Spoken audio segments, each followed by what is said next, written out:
शोक का अंधेरा छाने के पहले ही व्यवस्थित जहां पहुंचना है वहां पहुंच जाओ, फिर अंधेरा छा जाएगा, कोई फर्क नहीं पड़ेगा।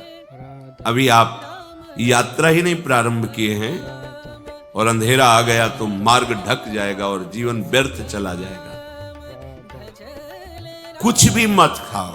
कैसी धूर्तता हमारी बुद्धि में बैठी है। रसेंद्री की तृप्ति के लिए हम गुरुजनों की आज्ञा को रौंद करके चंद विषयों का सेवन करते हैं। धिक्कार है जीवन को। यदि आज्ञा उल्लंघन करके अमृत भी पीने को मिले तो विष हो जाएगा, ध्यान रखना। इंद्रियों की चाटुकारिता करते हद हो गई। अरे संसारी पुरुष में ऐसा देखे तो चलो, लेकिन जो भगवत मार्ग के पथिक, धिक्कार तुम्हारे जीवन को। प्रियाजू को बिना भोग लगाए अर्पित किए तुम पाने के लिए उत्साहित कैसे हो रहे हो। जिन वस्तुओं को निषेध किया गया है उनकी तरफ स्वप्न में भी अगर गति हो तो जलन होनी चाहिए कि स्वप्न में भी हमने कैसे स्वीकार कर लिया।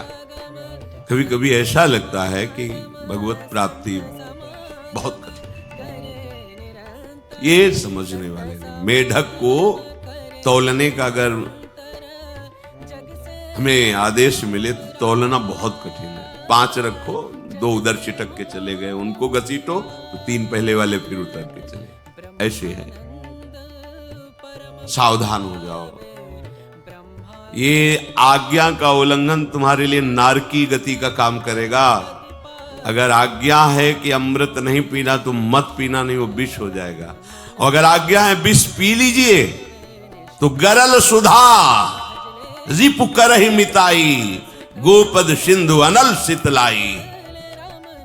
वो विष अमृत हो जाएगा, तुम्हारा शत्रु तुम्हारा मित्र हो जाएगा। ये भव समुद्र गाय के खुर के गड्ढे के समान हो जाएगा। आज्ञा पालन बहुत बड़ी सिद्धि है। ये मूढ़ता का त्याग कीजिए। आप जानते हो, जानते नहीं है। नहीं, तुम नहीं जानते हो, तुम्हें वो जान रहे हैं।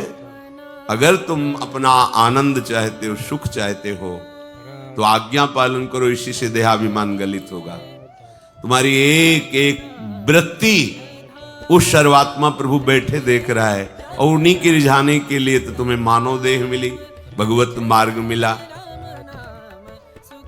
ये ध्यान रखो, एक बार भी बिना भोग अर्पित किए हुए जो पाओगे वही तुम्हारी बुद्धि भ्रष्ट कर देगा। देख लो आंख खोल के कैसे बुद्धि भ्रष्ट होती है। वो अपने आराध्य देव इष्ट देव की ही निंदा करने लगता है, आराध्य देव इष्ट देव के विपरीत चलने लगता है। ये बुद्धि गिरी मतलब सर्वनाश। जो शास्त्र में कहा गया है, कामः संजायते क्रोधा क्रोधा स्मृति विभ्रमा स्मृति भ्रंशात् बुद्धिनाशो। बुद्धिनाश को ही कहा गया प्रणश्यति, नष्ट हो गया, वो किसी काम का नहीं। यत करोषि, जो भी कर रहे हो वो प्रभु के लिए हो और प्रभु को अर्पित करो।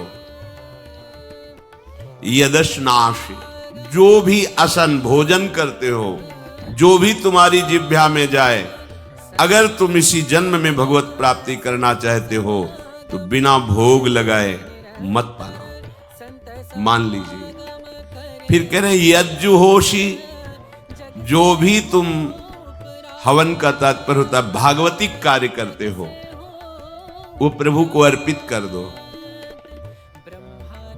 बड़ा सुख मिलेगा। जो तुम ददाशी, किसी को भी कुछ भी देते हो प्रभु को दे दीजिए। देने के पहले उसमें भाव कीजिए राधा वल्लभ लाल इसके हृदय मंदिर में बैठे। अब भोजन जल वस्त्र जो भी आपको उसको दिया तो उस व्यक्ति को नहीं दिया, सीधे ठाकुर जी को दिया, राधा वल्लभ लाल को दिया। यत तपस्यासी, जो भी तुम तपस्या कर रहे हो, काम वेग को सह रहे हो, क्रोध को सह रहे हो, गर्मी सर्दी सह रहे हो, अनुकूलता प्रतिकूलता सह रहे हो, ये भी प्रभु को अर्पित कर दो। भगवान आदेश कह रहे हैं तत्कुरुष्व मदर्पणम, ये सब मेरे को अर्पित करने का मतलब मेरी पूर्ति नहीं हो जाएगी, तेरी पूर्ति हो जाएगी। भला ये सब नदियां समुद्र में गिरना बंद कर दे तो समुद्र घट जाएगा क्या? यद्यप समुद्र प्राकृतिक है, चिदानंद नहीं। भगवान तो चिदानंद समुद्र है। कोई भी नदी चाहे बाढ़ युक्त जाके गिरे या गिरना बंद कर, समुद्र में कोई फर्क नहीं पड़ता। इसीलिए सेवक जी ने कहा है, मांगो मन मनुष्य दासी अपनी कर, पूर्ण काम सदा हृदयम।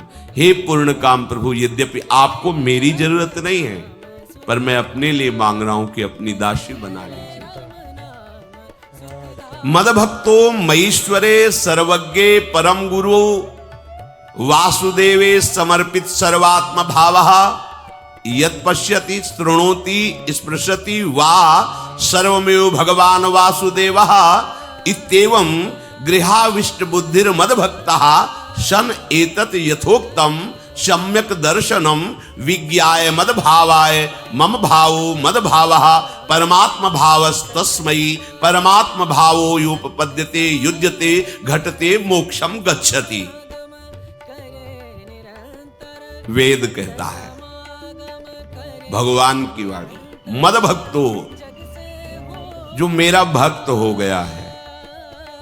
अभी हम देह भक्त हैं, भोगों के भक्त हैं, विषयों के भक्त हैं। काम क्रोध लोभ मोह जब जो चाहता है हमें परास्त कर देता है। लेकिन जो मद भक्त हो गया उसको नहीं। बाहरी वेश परिवर्तन से मद भक्तो नहीं होता। कभी कभी हंसी आती है कि अमृत कुंड को छोड़ करके मल कुंड का स्वाद लेने के लिए कितना लालायित है जीव। कैसी मंद बुद्धि, मतलब एकदम लगता है कि वाह प्रभु आपकी है विचित्र माया है। ये इधर कूदे तो अमृत कुंड है, इधर कूद रहा है मल कुंड है। वो जानबूझ करके अमृत को त्याग करके मल कुंड में जा रहा है। जहां हमारी प्यारी जी और प्यारे जी की ऐसी सुख वृत्ति है, वेणु कानन कुणित श्रवण सुंदर सुनत मुक्ति सम सकल सुख पाए पग पेलिरी। मोक्ष सुख को भी लात मार करके जिस सुख में बढ़ा है, कैसा तुम्हारा आश्रय है। हमारे युगल सरकार का ऐसा सुख है कि मोक्ष सुख थूक देने योग्य हो जाता है, और आप युगल सरकार को एक तुच्छ विषय के लिए छोड़ देते। कैसे भक्त हो तुम, कैसे हो तुम? खुद प्रश्न करके देखो। कभी तुम्हें अपने ऊपर धिक्कार नहीं आता? अपने को बहुत चतुर समझते हो, अपने को बहुत प्रवीण समझते हो कि कोई नहीं जानता हम क्या खाते हैं, कोई नहीं जानता हम कहां जाते हैं, कोई नहीं जानता हम कैसे खिलाड़ी हैं कि खेल रहे। अरे पागल, तू कैसा खेल रहा है। ये जगन नाटक वैभवा, वो बैठे हुए डायरेक्टर सब कुछ देख रहा है, तुम्हारी कहानी लिख रहा है। बहुत होश में हो जाओ, हर समय तुम दृष्टि में हो, ऐसा मत समझो।